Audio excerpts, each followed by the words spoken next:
सुनो सुनो, कुछ लीलाएं यहाँ की बहुत मुख्य हैं, जिनको आज भी ब्रजवासी गाते हैं। और यहाँ की जो महिमा है वे ब्रज में बहुत अपार महिमा है। ये जो स्थान है भक्तों का तो है, मेरा भी बहुत यहाँ पर स्थान पर ठाकुर जी ने शरद पूर्णिमा वाले दिन महाराज किया था। जैसे कि आपको पहले बताया था, रास स्थली ब्रज में अनेक है, एक नहीं है, कम से कम 50 रास स्थली है। किंतु लोग निधवन को ही जानते हैं कि भगवान निधवन में रास करते हैं।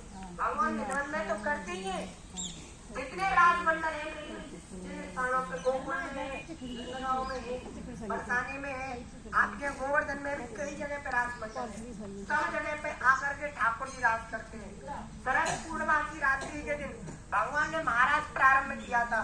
शरद पूर्णिमा की रात्रि के दिन जो चंद्रमा होता है अपनी पूर्ण कला में, माता जी अपनी पूर्ण कला से उदय होता है, तो भगवान पिता रात्रि सर्वोच्च मल्लिकां विचरण किम्बल चक्र योग माया उपाश्रिता।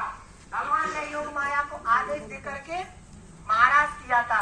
इस दिन चंद्रमा की परछाई इस सरोवर में पड़ी थी।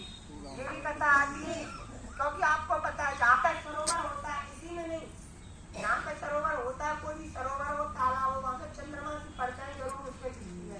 चाहे कोने में दिखे या बीच में दिखे या पीछे दिखे, जरूर दिखती है। और उस दिन चंद्रमा में से कहा जाता है कि अमृत की वर्षा हुई थी, जो इस सरोवर में पड़ी थी। भोले बाबा ही भगवान की महाराज लीला का दर्शन करने के लिए आए थे।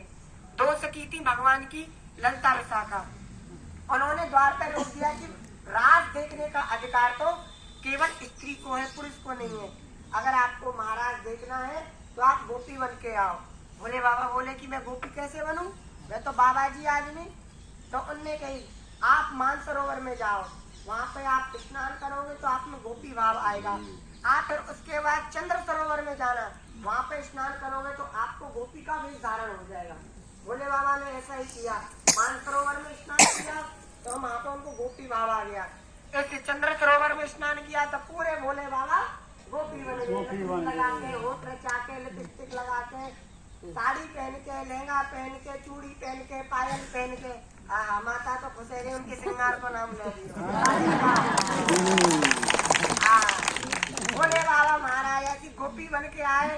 अब गोपी तो चले लचक पचक, भोले बाबा चल रहे पहलवानन की तरह तड़क भड़क।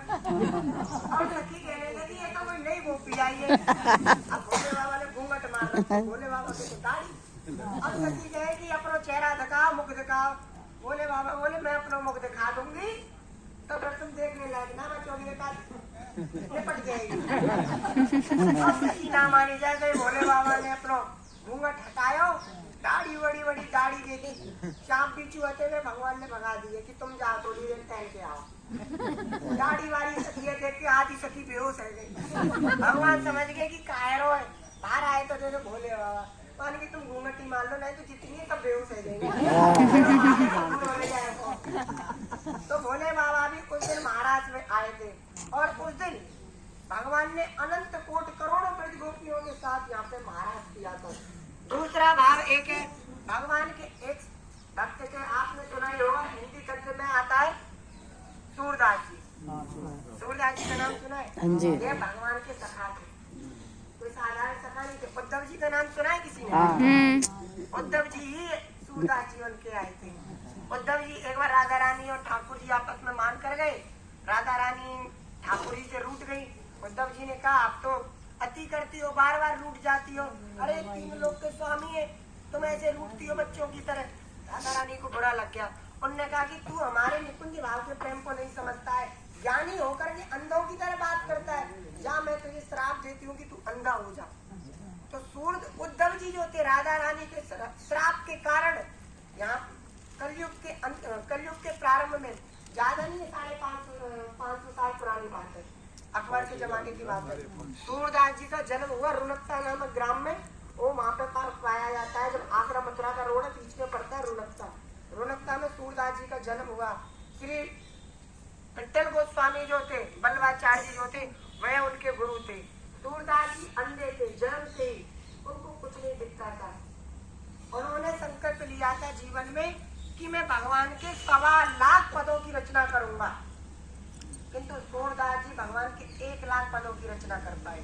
जब सूरदास जी अपने अंतिम समय में थे तो मन ही मन भगवान से कहने लगे, प्रभु मैं तो जा रहा हूँ, किंतु मेरा जो संकल्प था वो अधूरा रह गया। भगवान ने कहा कि 1,00,000 पद तुमने रच दिए, बाकी के 25,000 पदों को मैं रचूंगा। जिसमें सूरदास लिखा आता है पद में, वह सूरदास जी ने लिखा है, और जिसमें सूरश्याम लिखा आता है वह पद राधा रानी और हमारे ठाकुर जी ने लिखा है। बोलो राधे राधे। राधे राधे।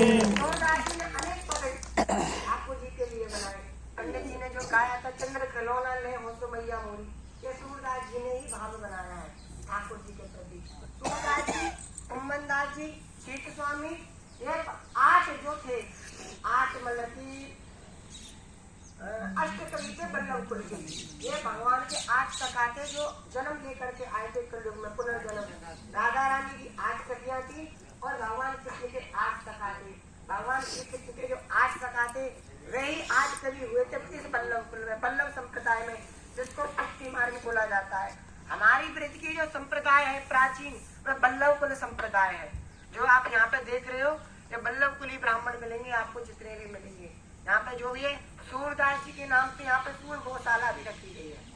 सूरदास जी का जब अंतिम समय था, हमारे यहाँ पे वो पद बहुत गाया जाता है और बहुत ही उस पद की मान्यता है, बहुत ही इज्जत रखते हैं ब्रजवासी लोग। सूरदास जी का जब अंत समय था तो उनके एक मित्र ने कहा, चीत स्वामी ने कहा कि आपने ठाकुर जी के ऊपर तो अनेक पद बनाए, आपने कभी गुरु जी का कोई पद नहीं, गुरु जी के ऊपर कुछ नहीं बनाया। तो सूरदास जी कहते हैं कि मैंने गुरु में और अपने ठाकुर जी में कोई अंतर नहीं समझा। तो जो हमारा पद है वो गाया जाता है, दृढ़ चरण चेरो भरोसो, दृढ़ चरण चेरो, श्री वल्लभ नति चंद्र छटाविनी, सब जग माई अधेरो भरोसो, दृढ़ चरण चेरो। सूरदास जी के अंतिम समय में यही पद निकला था और ठाकुर जी को यही पद अर्पित करके भगवान के गोलोक धाम में विराजमान हो गए। और सूरदास जी महाराज की जय। सूरदास जी को भक्ति का जहाज कहा जाता है। जब सूरदास जी जा रहे थे तो उनके गुरु बल्लभाचार्य जी ने कहा था कि भक्ति का जहाज जा रहा है, भक्ति का जहाज जा रहा है, जिसको कुछ चाहिए, कुछ पूछना हो तो पूछ लो, ऐसा व्यक्ति कभी नहीं आता। सूरदास जी को इतनी बड़ी उपाधि मिली है, भक्तों में आज तक किसी को नहीं मिली। और यह जो स्थान है, इस स्थान पर 70 वर्ष तक सूरदास जी ने भगवान का भजन किया था। ये भजन स्थली है, ये भगवान की लीला स्थली है। दोनों चीज इस जगह समाहित है, तो यह कोई साधारण स्थान नहीं है। अगर आपको भगवान की भाव की प्राप्ति करनी है, भगवान की प्राप्ति करनी है, तो हमेशा रखना भगवान से कभी मत मांगना, जब भी भक्ति मांगो तो भगवान